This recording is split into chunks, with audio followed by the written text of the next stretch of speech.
La première dame des États-Unis, Michelle Obama, au centre d'une polémique. Elle est apparue non voilée en Arabie Saoudite lorsqu'elle a présenté ses condoléances après le décès du roi Abdallah. Régis Derat.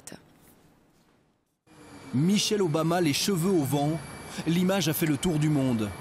Dès son arrivée sur le sol saoudien, la première dame a décidé d'apparaître sans voile. Et pendant que son président de mari serre les mains à tour de bras, Michelle reste comme en retrait. Il faut dire que la plupart des hôtes ont visiblement décidé de la snober superbement. Dans sa tenue bleue électrique, elle n'a pas tout à fait l'air d'apprécier. En Arabie Saoudite, la loi oblige les femmes à sortir voilées.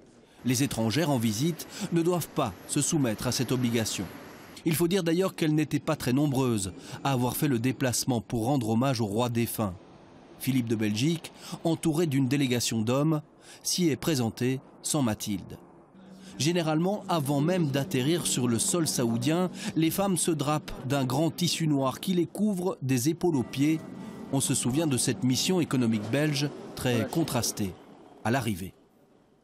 Je trouve que quelque part, il y a un respect de tradition. Je trouve que c'est bien de respecter les traditions quand on va quelque part. Bon, maintenant, je n'épouse peut-être pas toujours les mêmes avis, mais bon, voilà. Libre de tout code vestimentaire dû à son rang, la princesse Astrid n'était pas contrainte au port du voile, mais elle posait par moments un châle ample sur ses épaules. Alors, provocation ou non de la part de Michelle Obama, est-ce un message qu'elle envoie?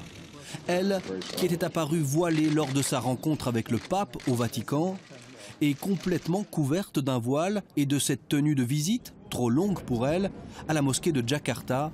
Les Tea Party américains en avaient profité pour affirmer que les Obama restaient secrètement musulmans.